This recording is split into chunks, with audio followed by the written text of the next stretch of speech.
Existem histórias que começam em silêncio, sem plateia, sem aplausos, apenas um coração aprendendo a sonhar. Pedro nasceu em uma pequena cidade, onde as manhãs tinham cheiro de pão fresco e as tardes eram pintadas por um sol dourado que parecia nunca ter pressa de ir embora.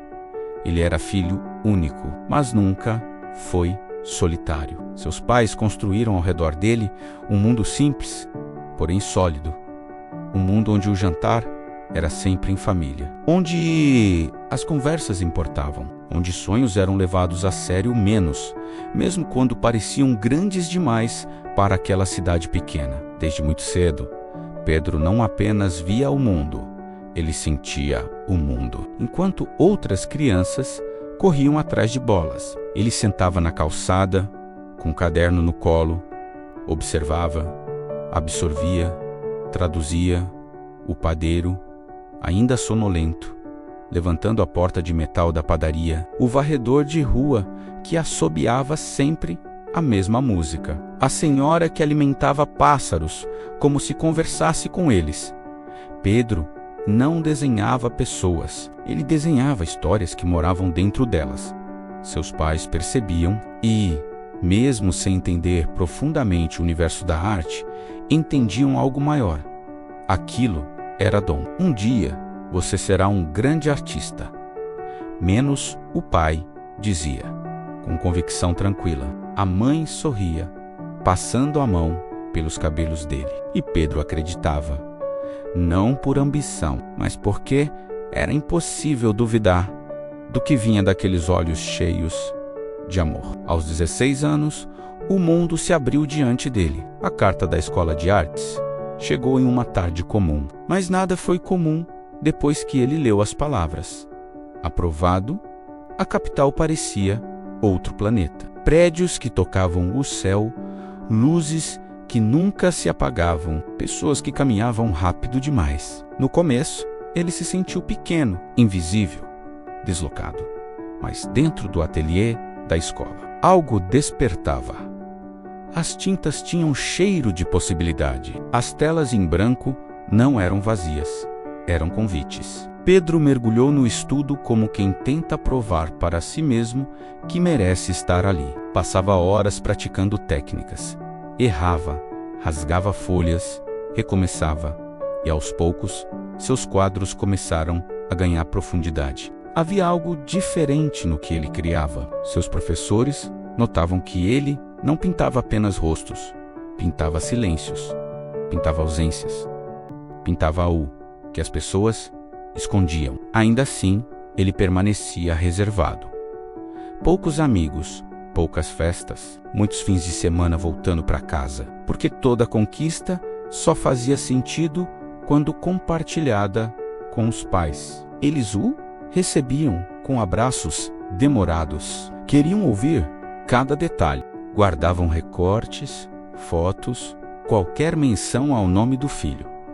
Era como se vivessem cada passo junto com ele. Então, aos 20 anos, numa tarde aparentemente comum, o telefone tocou. Há sons que dividem a vida em antes e depois. A voz do outro lado estava trêmula.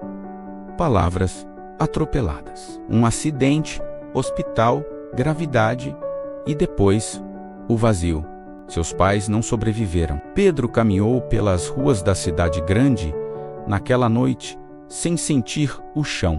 As luzes pareciam distantes, os sons abafados. Era como estar submerso. Eli não sabia como chorar, só sabia que o mundo havia perdido a forma. Voltar para a cidade natal foi como atravessar um cenário que já não fazia sentido. A casa estava lá. Os móveis estavam lá, mas o coração da casa não! A escola tentou ajudá-lo. Ofereceu um pequeno quarto em troca de trabalho auxiliar. Pedro aceitou, mas o luto é uma tempestade silenciosa, menos ele não grita, ele corrói. Com o tempo, os recursos acabaram. Ele precisou sair. E então, pela primeira vez na vida, Pedro não tinha para onde ir. Carregando uma mochila com roupas, pincéis e um caderno já gasto. Ele encontrou abrigo improvisado em uma praça próxima à estação central. As primeiras noites foram as mais difíceis. O frio parecia entrar pelos ossos. O barulho dos trens não deixava o sono chegar. O medo era um visitante constante. Mas todas as manhãs, quando o céu começava a clarear, Pedro fazia algo que salvava sua sanidade.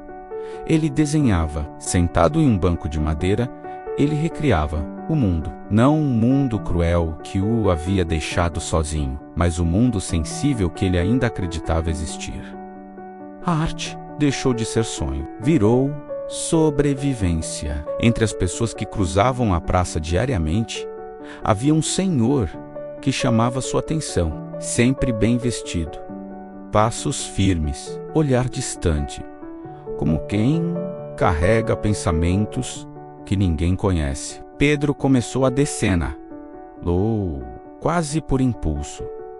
Primeiro como exercício, depois como fascínio, o homem lendo jornal sob a luz da manhã, esperando um táxi, enquanto ajustava o paletó, soltando a fumaça do cigarro como se soltasse preocupações invisíveis. Sem saber, aquele homem estava sendo eternizado. Nos fins de semana, Pedro participava de uma pequena feira de artistas independentes. Organizava suas telas no chão com cuidado quase cerimonial.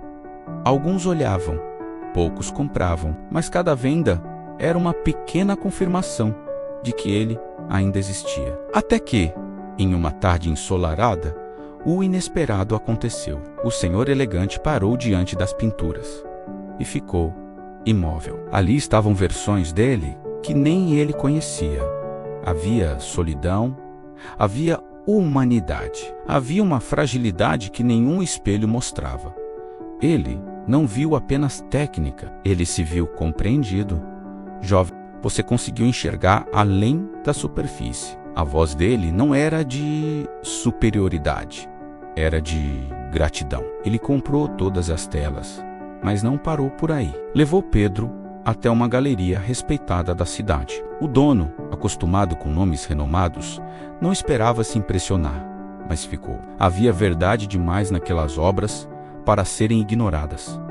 Isso precisa ser visto, ele declarou. A primeira exposição foi organizada e, junto com ela, um quarto simples, nos fundos da galeria. Uma cama, um chuveiro quente, um espaço para pintar sem medo. Pedro não dormiu naquela primeira noite por conforto, dormiu por alívio. O dia da exposição chegou como um marco invisível. Pessoas elegantes percorriam a galeria em silêncio reverente. Cada quadro parecia respirar. Críticos comentavam sobre intensidade emocional. Revistas falavam sobre um novo olhar na arte contemporânea. Mas Pedro sabia, cada pincelada tinha sido construída sobre ausência. Cada cor carregava saudade. O sucesso veio rápido. Convites internacionais, exposições na Europa, entrevistas, reconhecimento. O menino da pequena cidade agora tinha o mundo aos seus pés, mas havia uma tela que nunca saía de perto dele. Um campo de flores banhado pelo pôr do sol. Seus pais abraçados, serenos, eternos. Colecionadores ofereciam valores altos, insistiam. Ele sempre recusava, porque aquela pintura não era mercadoria. Era memória viva, era o lembrete de que, mesmo quando tudo foi tirado, o amor permaneceu. Pedro se tornou famoso, respeitado, financeiramente estável, mas nunca deixou que o sucesso apagasse suas raízes. Visitava a pequena cidade sempre que podia, caminhava pelas mesmas ruas, observava as mesmas cenas que um dia desenhou o menino, porque no fim não foi a fama que o salvou, foi o amor que recebeu antes de perder. E essa é a verdade que a história de Pedro nos entrega.